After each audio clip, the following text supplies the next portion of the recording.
Yusek, may we have your reaction lang dun sa naging statement ni Vice President Sara Duterte that she wants the impeachment trial to pursue because she wants to see bloodbath. Sa point of view po ng Palace, whose blood should be spilled?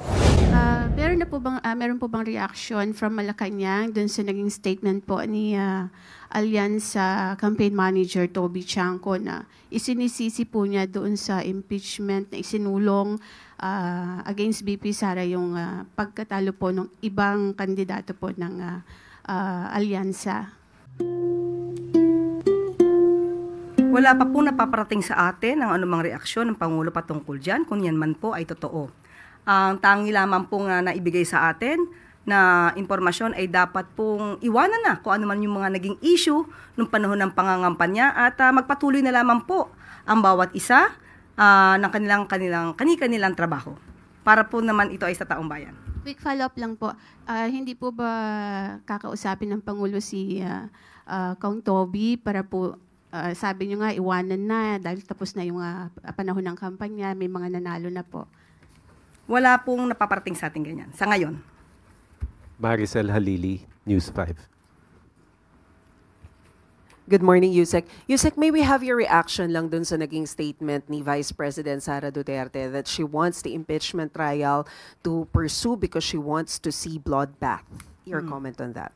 Medyo may pagkabayolente ang tugon ng ating Vice Presidente, pero we hope that it is just a figure of speech and it should not be taken literally. Kung yan naman po ang nais niya at talaga naman po magkakaroon ng balitaktakan kapag nagkaroon ng trial, hayaan na lang natin po itong gumulong. Sa point of view po ng Palace, whose blood should be spilled? Hindi po makikialam ang Pangulo patungkol sa ganyang issue. Okay, but do you agree with the statement of former Senator De Lima that this is a toxic rhetoric remarks coming from the Vice President? Hindi rin po tayo magbibigay ng anumang opinion patungkol po dyan. Salamat, Yusek. Alvin Baltazar, Radio Pilipinas.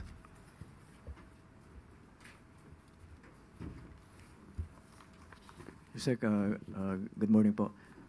Yusek, if I'm not mistaken, matatapos na yung extension ni General Marbil sa June 4 kasi tapos na yung election.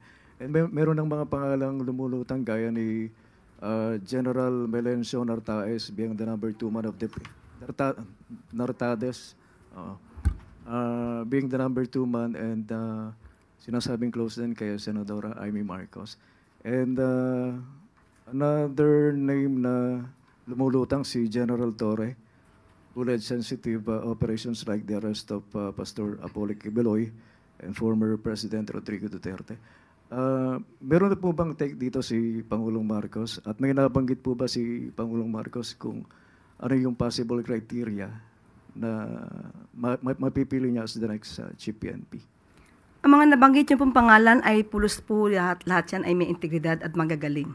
Sa ngayon po ay wala pa pong pinapaabot sa atin. Hintayin na lang po natin ang announcement ng Pangulo patungkol dyan.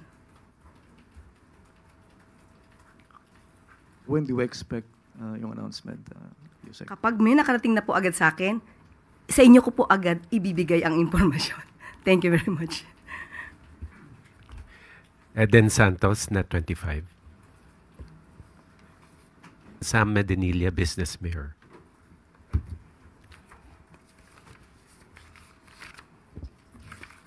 Good afternoon, good morning, ma'am.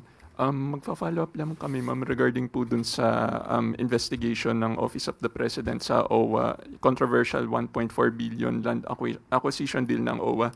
Aside from former administrator Arnel Ignacio, may iba pa po bang other OWA officials na na-sanction or natanggal sa position dahil po dun sa nasabing transaction?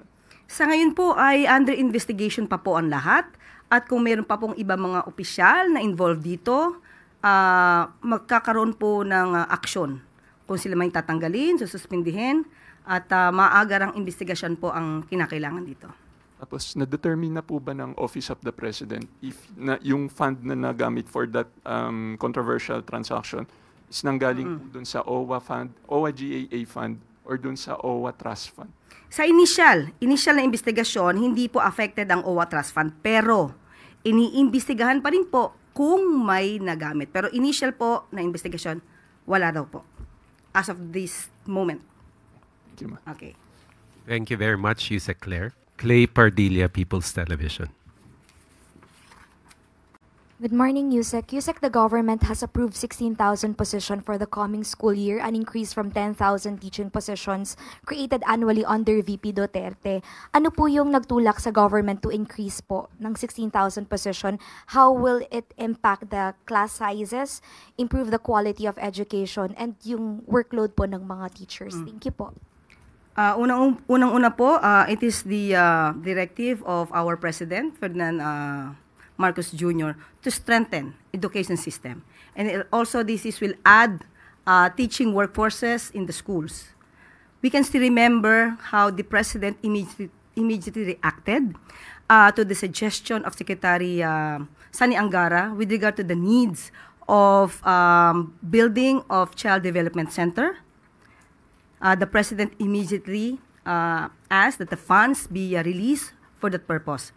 So with this, ang gusto po talaga ng Pangulo ay mabawasan ang kakulangan ng mga guro sa bawat eskwela. Ito lamang po ay unang parte, 16,000 teaching positions ay unang parte lamang po dahil ang target po ay 20,000 teaching positions po. At ang nais po natin at ang nais po ng Pangulo ay mabigyan po ang bawat estudyante, matutukan po ng ang kanilang guro para po mas maging maganda ang kanilang pagsasanay at pag-aaral. Na meron pong pondong inilaan po dito. Lumalabas po na ang pondo ay 4.19 billion. Ito po ay kasama po sa DepEd's built-in appropriation under 2025 GAA. So, tignan na lang po natin kung ano pa ang magiging proyekto pagdating po dito at mas gugustuhin po rin natin na magkaroon po ng mas maraming classrooms para sa darating na pasukan. Tuesday New, DZBB.